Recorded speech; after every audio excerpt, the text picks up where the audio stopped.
Well, speaking of a game, 1991, the Winston, and your engine. What happened? The truth, I built Jeff Bodine a brand new race car. I mean, nice body, trick, lightweight, killer. I mean, killer. When they went to the racetrack to Charlotte, I sent Mike Hill and Pete Wright down there, and I told him, I said, do not let him get on the racetrack with his car until I get there. And I ain't never had a cavity in my life, but I had a issue because I was smoking cigarettes back then, and I wanted to go to the dentist in Winston-Salem. And I'm in a dentist chair in Winston-Salem, and the office called me. They said, hey, Brewer, said, ain't no need in going to Charlotte, said, and I went, what'd you say? Said, Jeff took the car out and he wrecked it. Do what? He wrecked it. Okay. I just hung the phone up. The dentist said, I think that wasn't a good conversation. I said, no, it ain't going to be a good conversation, I can tell you that. Anyway, I go back to the shop. They pull a truck in there. The right front wheel is in the firewall in the right side, where the right side front seat would be set. That's how hard he hit. Yeah. You don't go to Charlotte at 3 o'clock in the afternoon when it's hotter than hell outside and drive off in turn one like they ain't no tomorrow. And he run over something, cut the front tire, and it killed my race car. Killed it. That started it. Enter Tommy Ellis. And Buddy Baker, I love Baker to death, but he had had brain surgery. Yeah. And Junior told me, he said, bro, don't let Baker get in that thing. I said, I like Buddy. I'd like to have him, come back and sit in our race car. But dude, I can't take that responsibility. He said, I'm not going to take that responsibility. Okay, so we got Tommy Ellis to come down here. And Tommy, he come over and fitted the seat and all that stuff. Meanwhile, we're out a lot of money on the race car, and it killed the motor too. So we go to the racetrack, and we ain't that good with Tommy. We just can't get it hooked up. Anyway, blew a motor. Alternator locked up, burnt the belt off of it, went down, kicked the dry sump belt of it. Now we're 2 motors out. Okay, Sterling qualifies, he sets on the pole in the Invitational. Well, they take that motor out and they set it over in the corner, put Sterling new race motor in. And I go to the truck and get me a motor, and Junior says, hey, so why don't you go over and get that damn old motor took out of Sterling's car and put it in there. I said, A, that's J.B. Raines' motor, and I don't want a damn thing to do with J.B. Raines or his motor. And he said, oh, Brewer, he said, man, we done lost $200,000 down here. He said, just put that motor in it. He said, it ain't gonna go nowhere anyway, it ain't gonna blow up. Really? And the guy that pumps the motors told J.B. Raines, he said, J.B., that motor right there is right on the borderline of being too big. Don't bring that motor back. J.B. Raines, the con artist that he is, didn't tell Junior, but the guy told him, and I know who the guy was, and I trust him. Didn't say nothing. We go like a bunch of idiots. We put the damn thing in the car, and I told Junior, I said, this ain't good. Knowing the motor's too damn big, knowing they're going to tear every motor down in the field after the race, and that idiot let me put it in that race car. That's the truth of the matter. But we stayed there. We done everything but iced the motor down. And we checked every cylinder. We checked the bore. We checked the stroke. And Les Richter, he told me, he said, Tim, we don't enjoy this. But the wrong guy was holding a calculator. The guy that usually holds the calculator wasn't holding it, or it would have been a different story. You know who was holding the calculator? No. John Darby. Young John Darby that wanted to make an... And Darby didn't... France was sitting there, and he must have smoked 3 packs of cigarettes. Yeah. And like Richter told me, he said, Brewer, we don't enjoy this. I said, you don't enjoy it? I said, dude, blow this deal off. It's 2 3/4 of a cubic inch too big. But I said, I can tell you one thing right now. When I get home, I will jerk a knot in this guy's ass. Now you take that to the bank. Yeah. They come back Monday at noon, let everything go neutral. We measured it all again. It come up like 2.58 cubic inches too big. Okay. And France told me, he said, I'll see you in about 4 weeks, Brewer. 4 weeks? What are you, crazy? 4 weeks. It was initially 12, wasn't it? Yeah, well, that was my point. I pick up the paper the next day, suspended, 12 weeks? What the hell? I called France, I said, thought you said 4 weeks. What the hell are you talking about, Billy? He goes, Brewer, you gotta use a system, man. What do you mean a system? Yeah. You gotta appeal it. Really? Gotta appeal it, huh? Jesus. Anyway, sure enough, me and Junior, we go down there and sit in front of the kangaroo court, and we get appealed. I get a phone call at midnight, and I'm living in Pofftown, and I get a phone call at midnight. Brewer, your appeal's been refused. You're out 4 weeks. Well, that's what France told me going in. Why do we have to go through all this bull? Anyway, Rick, at midnight I get out of the bed, and he told me right off the bat, he said, don't show up. You can't show up. Junior can't show up. You're out. When the car shows up, it can't have number 11 on the side of it. Okay. I go to the shop. Midnight. I called Junior. Said, hey, they turned our appeal down. Hell, I don't care. I'm going to sleep. Dude, we got to have that car there in the morning. I ain't going. Okay. I went to the shop, backed the car off the truck, peeled the 11s off of it, put the car back in the truck, called Mike and Pete, said, hey, look, I ain't going in the morning. Y'all handle the deal. You know the drill. I called John McKenzie at Motorsports Designs. John, you got to make me some numbers. Brewer, it's 1 in the morning. John, I don't care what time it is. The 11 car is kicked out, can't put the number on it. You got to put me some other kind of number on it. Hell, put whatever you want to on it. I don't care. Okay, I'll get you something down there. Well, I got down there, and they had some weird number, and I don't remember what it was. 97. Or something. Wasn't it 97? That's what it wound up being. Okay, all right. And I had to buy a floss owner's license, FIA license, do all this stuff. And anyway, France and Rector, dealing with them guys. Love both of them, but they all made good decisions. But still, yet they were trying to help me work the process to get through. And at that time, ESPN was doing a lot of stuff, and it's like, Brewer, if you hit us with a shotgun, we're going to hit you with a cannon. Oh, I know the drill. I know it. Ain't no big deal. Yeah. They said if you or Junior show up at Indianapolis in a broadcast booth, it's not going to look too pretty. But this is the deal. Tell Junior to get on his bulldozer and go for a ride. You go do whatever you're going to do. And if we don't see you for 4 weeks, when you come back, we're going to give you your winter circle plan back.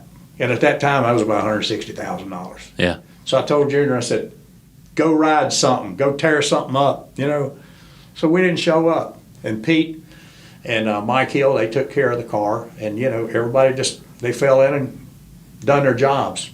Meanwhile, back at the ranch, Bodine, he's healed up, and he comes back, and he's got his new NASA flak jacket. And I'm thinking, you think that thing's going to stop anything? Like hell it will. Anyway, I go home and I build me another race car, just like I did for Charlotte. Except,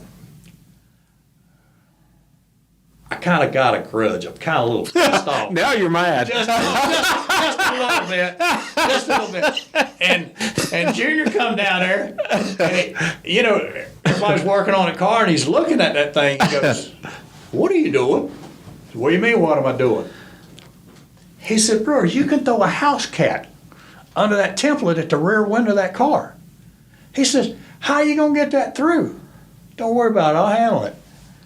And I'll never forget when I got to Michigan, Michael Waltrip, he had some trick deal on his tires. He sat on the pole, we sat on the outside with Bodine. When they dropped that green flag, we left out of there.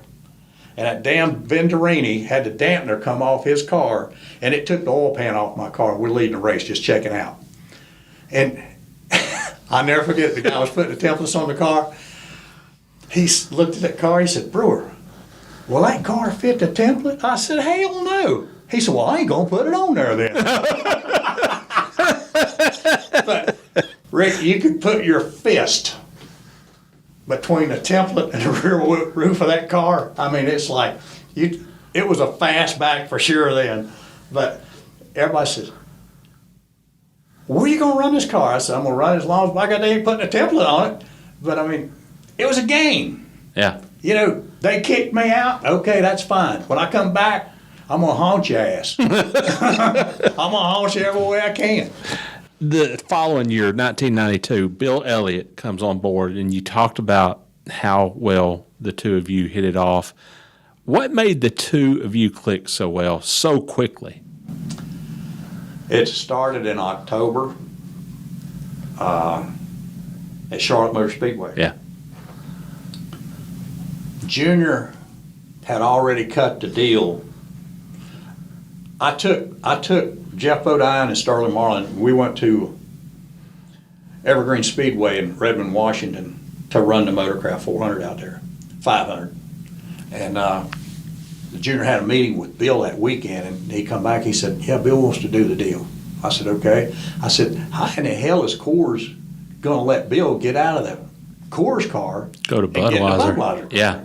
He said, they ain't got no non-compete deal. He said, that just, one of them deals. I went, dude, can't nobody do that because they got a ton of money tied up marketing with him. Anyway, I didn't think nothing about it. But at Charlotte, Mike Beam had already been the crew chief for Bill Elliott. And I hired Mike Beam in, I think, September to come to work for Sterling Marlin. Well, Mike never told Bill until the last of December. So that kind of like, that wasn't too good. Long story short there, Junior come to me at Charlotte and he said, "Hey, Bill wants to talk to you." Okay, that's fine. And, fall racing Charlotte, Bodine, he come over there to me and went, "How you gonna get that through?" I said, "I'll think of something." And I swear the rear spoiler on that thing come to right there. I mean, it's like this. Yeah. I mean, Yeah. It had a ton of downforce. Anyway, we got lucky and won the race. But on the day off, I think we didn't get on the racetrack one day. It might have been a Friday. And Junior said, "Bill wants to talk to you." I said, "All right." So, I passed him and he said, "Hey, Brewer, I got to go up here and do a press conference." He said, "Can I talk to you tomorrow?" "Sure, tomorrow, today, whenever you want to." I said, "I'll be at the truck." He said, "All right, I'm going to come by over there." I said, "All right." And he sent a guy over there. He said, "Bill said he'd be out there at the truck about 15 minutes. I said, "All right, that's cool." So I'm out there sitting in the truck, and I told him guys, I said, "Hey, Bill's going to come over. I need to talk to him for a few minutes." And sure enough, Bill showed up. "Hey, Brewer, how you doing?" I said, "Pretty good, Clyde. You doing all right?" He said, "Yeah." He said, "Somebody said your name was Ivan." I said, "Yes, Timothy Ivan Brewer." He said, "How'd you get that name?" I said, "I don't know. My mom named me Ivan." He said, "Well, my middle name is Clyde." I said, "Yep." He said, "What do you want to do in racing?" I said, "Clyde, all I want to do is win races." He said, "Really?" I said, "Yeah. That's all I want to do is win races." He said, "All right, Brewer, I'll see you later." And he turned around, goes out the damn door of the truck. And I'm walking back out there, and Junior, he said, "What the hell did y'all do?" "What do you mean, what'd we do?" He said, "Well, Bill come by me," he said, "I'll take Brewer." Wow. And it's like, hell, he said, "Brewer, what do you want to do?" I said, "Clyde, all I want to do is win races." And he walked by Junior, he said, "I'll take Brewer." Never said nothing. That was a heck of a job interview. Yeah, it's like, okay, whatever that was all about, I don't care. But we tested in January at Daytona, and I'll never forget it. I laughed. He comes over there, he says, "Got this thing ready to go?" "Yeah, pretty much." He said, "You got you set up?" "Yeah, pretty much." "You'll go for a spin?" "Yeah." He went, put a suit on, come back over there, sat down in there. I said, Seat okay? I ain't gonna fall out of it. Steering wheel all right? I can hold on to it. Gas pedal all right? I can get it wide open. Okay, here we go. I put the window net up. He went out and running about 4 or 5 laps. Come in there and I pulled the window net down. He took his helmet off. He said, Brewer, has this thing got the right damn plate on it? I said, yeah, why? He said, man, this thing will run. But Wow. Banjo Matthews built me those chassis. They were front steer strut rod cars. And I'd already had an experience with them, and I knew kind of they were better. And anytime you've got a car that will accelerate from the center of the corner off and not lose RPM in the middle of the corner, you better sign that boy up. Because my Laughlin cars, you could see it with all the data collection stuff we had. We were losing about 250, 300 RPM in the middle of the corner. This thing here, it didn't lose none, and it would roll through the corner. And I told Bill, I said, these things are going to be pretty good. And we made one bonsai run and bypassed the oil cooler and, bypassed the filter and all that stuff. Well, Beecher Hetland was doing my motors at the time. He was going to change the oil filter. And we were going to put some heavier oil in it and make us about a 10-lap run before we went home. Well, when Beach put the oil filter on it, he didn't get it tight. And Bill goes out and he's running, and he come off turn 4 and got just about 10 inches past the road, and that thing just blew that oil filter off of it because it was loose. It blew oil all over it, and he just hammered that wall. I said, all right, yeah, okay. What happened? Beach left the oil filter loose. I take that car back to Banjo Matthews, put it on the surface plate, put a new front clip on it.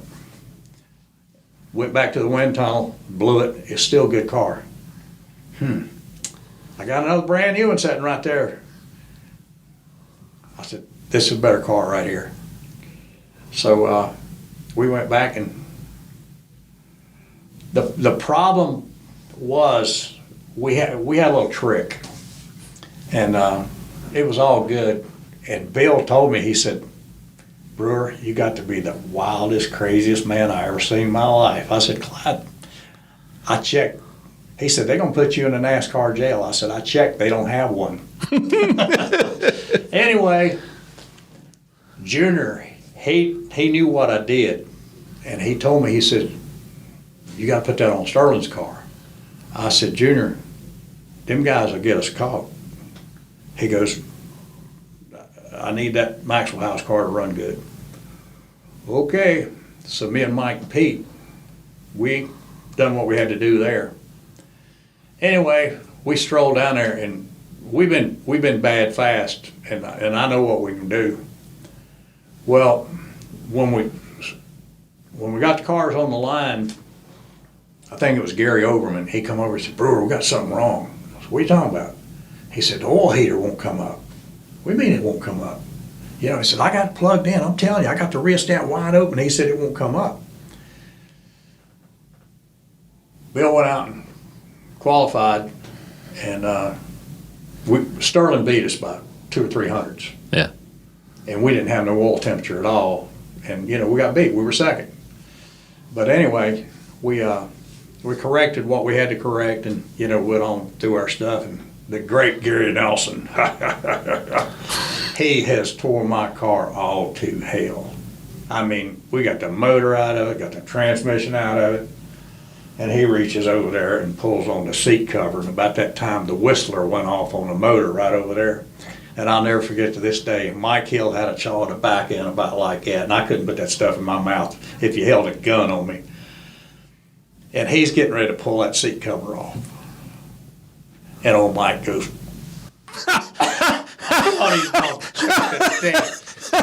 and Gary turned around and walked away. And that's Gary's first race as the new guru. Yeah, yeah.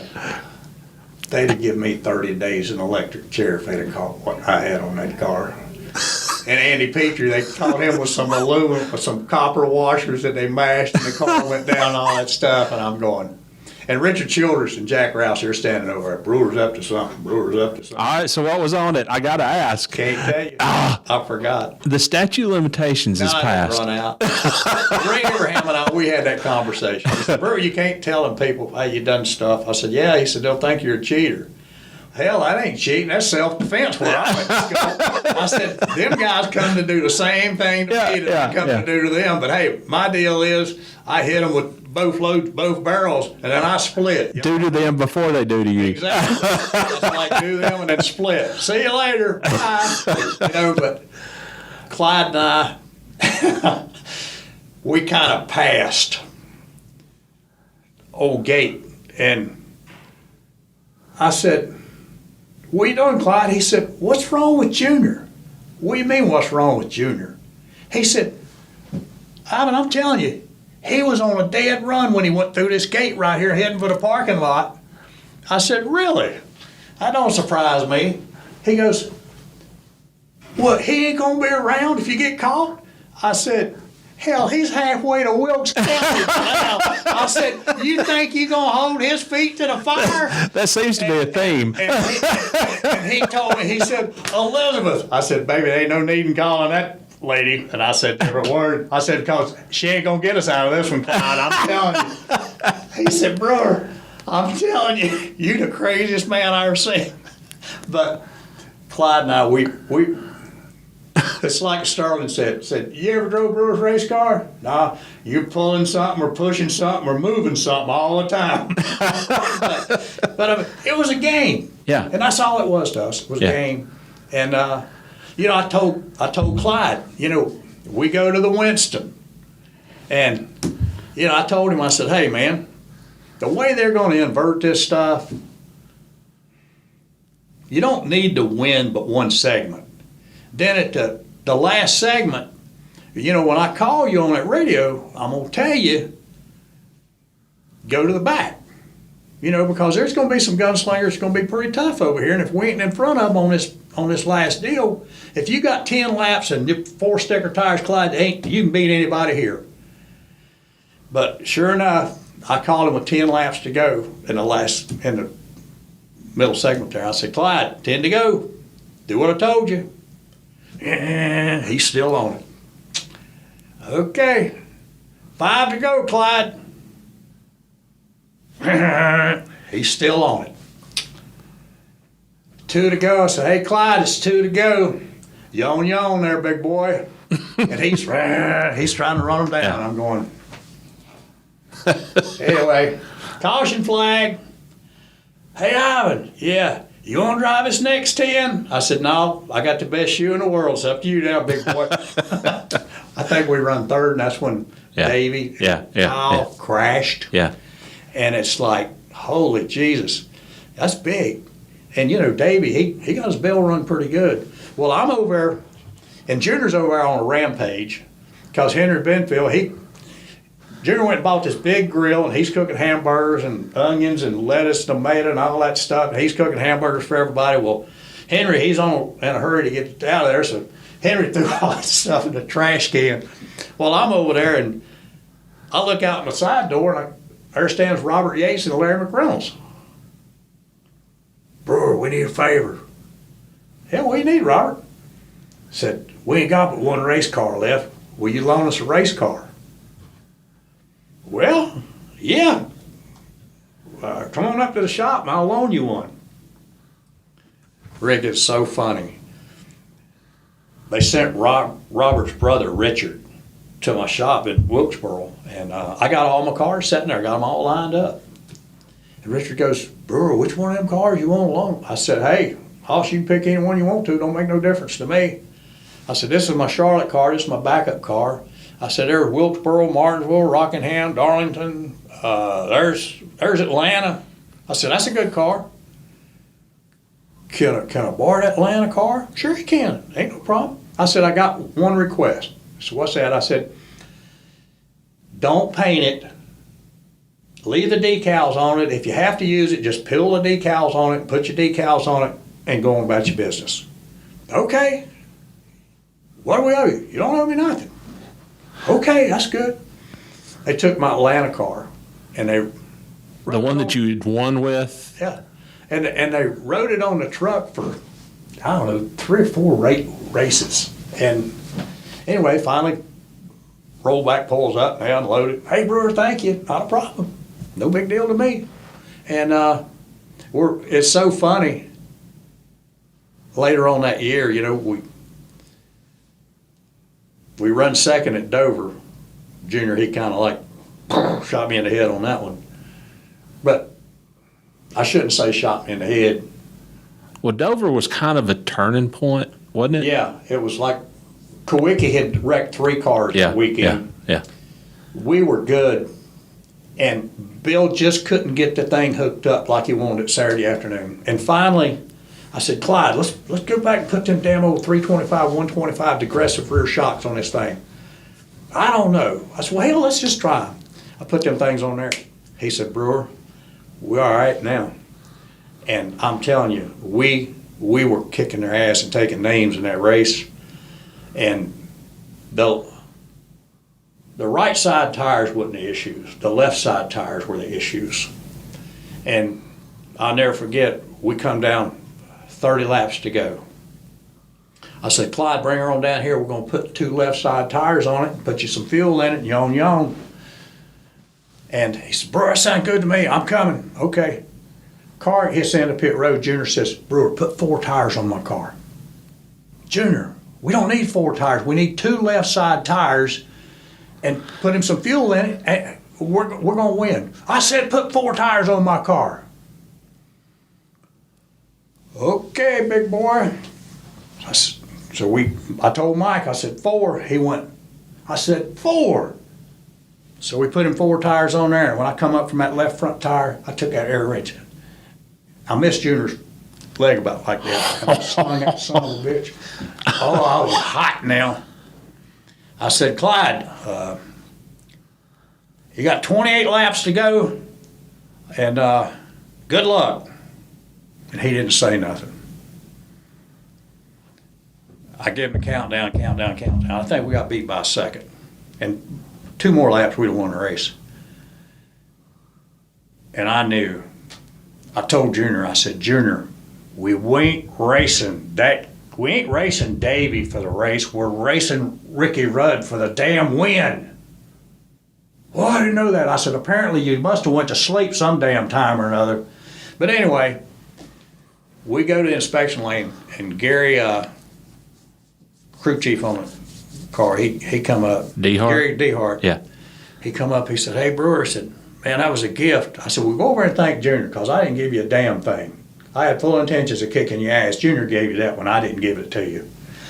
And we're come out of the garage area, and we're walking up the racetrack, and some drunk's hanging on the fence. Hey, Brewer, you was robbed. And Alan Hale was our spotter right behind us. He said, yeah, it was an inside job. Junior Johnson turned blood red. Wow. And he rode on an airplane. He didn't say nothing. Nothing. Ain't no big deal. Take your ass whipping and go on. I get to the shop the next morning. I turn in the driveway. And I get to my office, and the phone is ringing. Junior Johnson Associates, you get your ass up here, and I mean now. It's Floss. Uh-oh. Oh boy, it's gonna be big. It's gonna be big. Mike said, she fixing you breakfast? I said, I don't think so. Anyway, I go up there and I go in the back door. She says, what in the hell are you doing letting that fat SOB override one of your calls? I said, do what? She said, you heard what I said. I said, come here, baby, let me show you something. And I walked her to the front door of the house. I said, you see that down there? She said, what the hell's that got to do with anything? I said, when I come by it a while ago, it said Junior Johnson Associates. It didn't say a damn thing about Tim Brewer. Didn't say nothing. But I said, you know something? I didn't sleep much last night. And I said, you know the reason why? I could have done any damn thing I wanted to do on that last pit stop. But out of respect, I did what that man wanted done to his race car. I kicked my ass 1,000 times for it.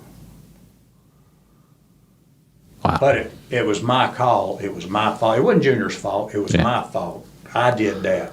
But I'll tell you this. I got to the car after that race, and Bill Elliott sat in that seat. And when I took that window net down, he took that steering wheel off and took the mirror right off of that roll bar. He said, "What in the hell did you do?"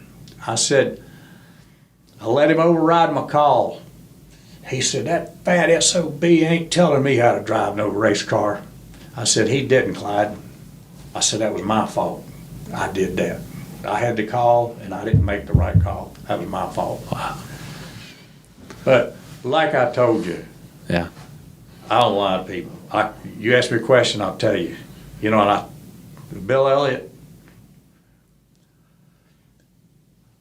later on that year, we won the race in Atlanta.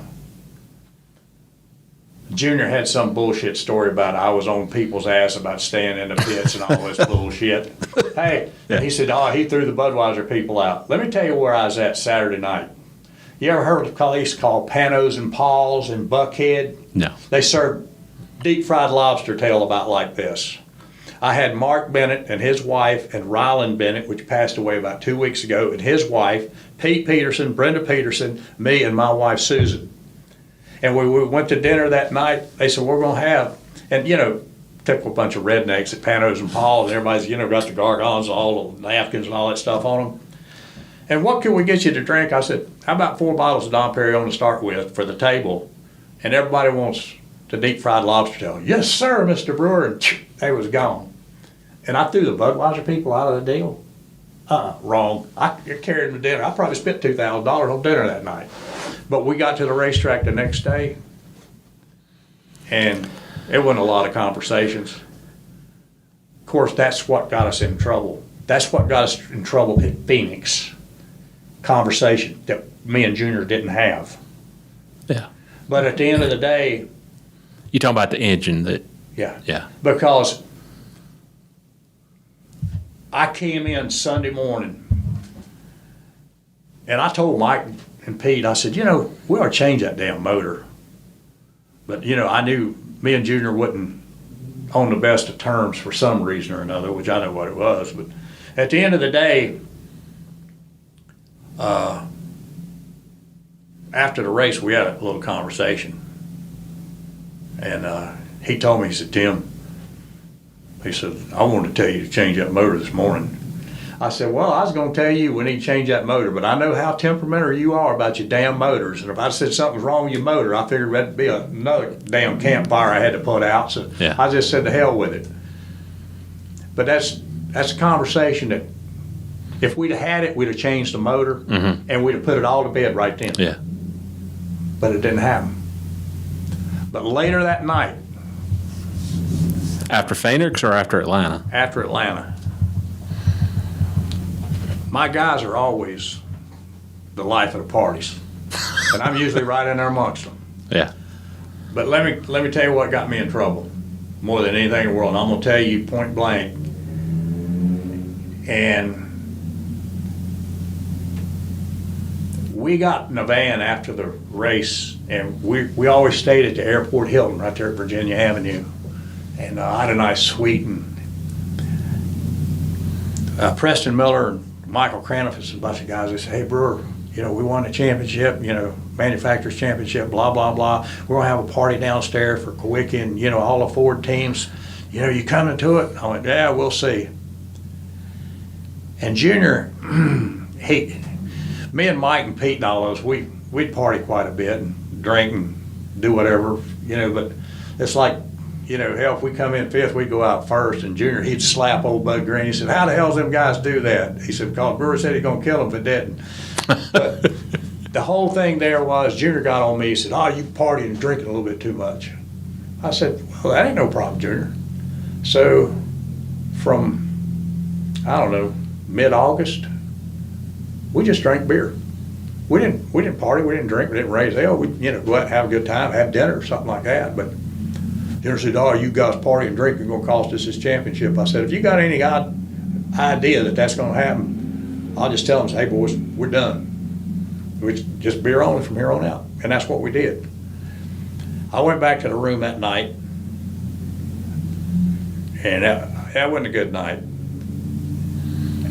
And I had a fifth of Chevy sitting there. And I told my wife, I said, you know something? I could drink that whole thing right now. She said, I know you could, but what good's that going to do you? I said, probably ain't going to do me no good at all. So, whatever. And the phone rang. And it was Junior. And he said, Tim, I need a favor. What do you need, Junior? He said, I need you to bump 2 guys off that airplane. I got 2 girls I need to take back to the house tomorrow. I said, Junior, I've already told him guys, what the deal was for tomorrow. But I said, can't I just buy them an airplane, take her out? All of them go back on the airplane with us tomorrow. I said, well, that's about par. I've had a shitty day. And I said, every time I got it all planned out and, I had a travel guide, 365 days, this is when you're going, this is when you come back, this, that, and the other. But I said, them guys worked their ass off all year and busted their ass, and now I'm supposed to kick my 2 guys off the airplane. It's 2 whores to get on the airplane and go back home, right? I said, that's about right. I said, every time I got it all figured out, some son of a bitch wants to change something. And that's what got me fired. Now, hey, you got a first right there, and that's the God's truth. Yeah. So when I got on the plane the next morning, he just looked at me, and I never said a word. Me and Susan got on the plane, me and Pete Peterson and Brenda, we got to the airport, got off the plane, he never said nothing. And the next week, my lawyer is John Morrow, he's like my dad.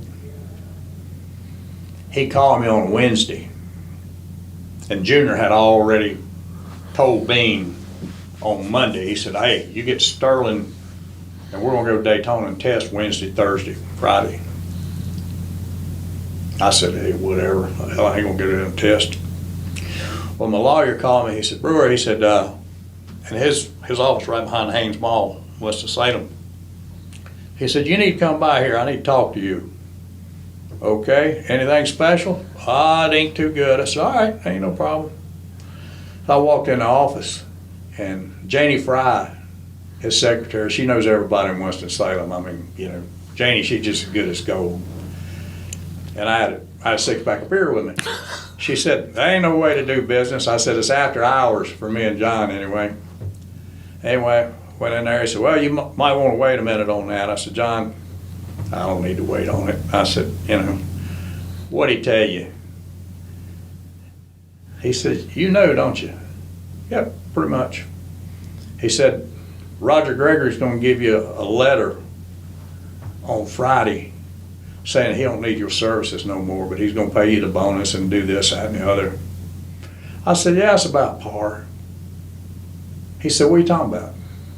I said, Junior Johnson ain't got the balls to fire Tim Brewer. But he's going to have his henchman, Roger Gregory, hand me a letter. Wow. And I went, really? The stuff that I done for Junior Johnson and the respect I paid that man, and like I told you, I fought everybody there for what was right. Like I said, and then we were in a press conference one time. After this? No, Okay, way okay, before, okay, years yeah. before. When I came back to work for Junior. Right. Probably 87, I think Terry, maybe 88. Anyway, some guy asked a question, and then some other guy jumped in there and said, hey, Brewer, don't you want to own your own race team? And you know what Junior's answer was? Brewer owns his own race team. I got me a damn good lesson in loyalty. You know what I'm saying? Now, how does that all weigh out? Miscommunication. Because what got Brewer in trouble in 1981 was I should have said, hey, I'm staying and I'm going to win some races. I'm going to win some championships. My fault. His fault, the attitude he had when he sat there kicking that desk. That didn't sit well with me because I had worked my ass off. Then it come back. Dover was my fault. Okay. I got big shoulders, tough skin, hell, damn near bulletproof. But I mean, at the end of the day, yeah. But when I made that comment about, the airplane in Atlanta, that probably didn't sit too well with him. But at the end of the day, you can't. It's like they told me at ESPN, Rick. And Rich Feinberg, he was my boss, and he said, Brewer, you're not scripted. I don't know a bump stop from a spring to a shock absorber. He said, that's the reason I hired you. Okay, thank you. He said, it's all on you. If you screw it up and it's live, you fix it then. If you screw it up when you tape it, tell the guys you want to retape it. And okay, not a problem. So I fix stuff. Yeah. I fix it. And it's just like Neil Goldberg. When I first went to work for ESPN, he was okay. And then every week, in a production meeting, hey, Brewer, you got that? Yeah, I got it. You got that? How you going to do that? I can do it like this. Okay. And I'll never forget at the end of that year, I won an Emmy. An Emmy. Did you really? 2008, I won an Emmy. I got nominated 3 times. I won the Emmy. And Rusty Hatton, DJ Hatton, Petrie Hatton, he did, whatever. But I mean, it's very, very gratifying, very rewarding. And Rich Feinberg, he was a tough guy, but Neil Goldberg, he told Feinberg, he said, I'd lay in the bed and worry about how I was going to get the guys to do stuff and how they was going to handle it. I was always on Hammond about, hey, you got this, you got that, and how he was going to come across with it. He said, you hired Brewer, you fixed all that. So, that was great. Larry Mack, he used to come in and, hey, Brewer, what you got going on now? And Richard Childress, he built me 5 engines. I mean, we'd carry them all to the next step. When we were down at ECR, I'd go down there and get the guys, I'd take them all to lunch, and we'd go out and fix stuff, and I didn't ask them to do anything, and man, they're magicians down there, they could do anything. But RC, I flew back with him from Watkins Glen one time when I was doing a show up there, and he said, Brewer, they said you won an Emmy. I said, yeah. I said, tell you what I'll do. If I win another one, I'll bring it over here, you can put it in your trophy case. For helping me out. He said, man, Brewer, that'd be great. But I never won another one, but it's still sitting at home. But it's like, really, I didn't think I was going to win it. And Feinberg flew from Hartford, Connecticut to Dallas, Texas. And me and Rusty, we sat at the bar drinking beer. And he comes in, he goes, hey, Brewer, you got nominated for an Emmy. Really? Okay. Here, you want a beer? You don't get it, Brewer. What do you mean, Feinberg? It's a damn Emmy. He goes, it's like a championship at TV. And I went, oh, okay. Gotcha. Rusty says, yeah, I get that. But I mean, my son keeps telling me, Dad, you got a very, very sheltered life. I go, sheltered? He said, how you pull some of the stuff off you do, I have no idea. And I went, I think about it all the time. Yeah. I live it, I eat it, I drink it, I love it, I do it. And when it's all said and done, I made my share of mistakes, but I had my share of fun. But hey, what it is what it is. So, yep. NASCAR Hall of Fame nominations came out recently, and you're on that list. What was your reaction? I got a text message. I'll show you the text message. And I didn't have my glasses on. And I'm at my beach house at Myrtle Beach, and I've been down there all day trying to get the title done and all this stuff. And it's 10 after 4, and I get this text message, and about that time I get another text message from Pam Miller. and then like Mike Hill, and then it's kind of like going on and on and on, and I'm going, what? Ain't no way. Yeah. And I text the guy back. I said, yeah, you want me to talk about the nominees for the Hall of Fame? Who we're going to be talking about? And he went, you? Well, me. Yeah. And he says, you ain't heard? I said, Yeah. well, I got a bunch of Texas coming up here, but Rick, you could have knocked me over with a feather. Yeah. I mean, very, very humbling to me, because I never thought I would see this going on in my lifetime. Never. I just said, no, you will never make it into the Hall of Fame. But just being nominated, I'm just happy to have good sense. And I know all those other guys, and I've raced against them. And, Neil Bonnet ain't there no more. And it's like, Kirk was great. Chamberdine, he great crew chief. A lot of those guys, Ricky Rudd, Matt Kempeth, Robbie Reiser, he used to live right down the street from me. Robbie used to come over and hang out on my deck on Lake Norman, and I'd kind of give him some of this information. But in the grand scheme of things, Robbie Reiser was he was a crewman's crew chief. Yeah. Me, if I went to the chart house and eat, they always went with me. If I went to Steak and Shake and eat, they always went with me.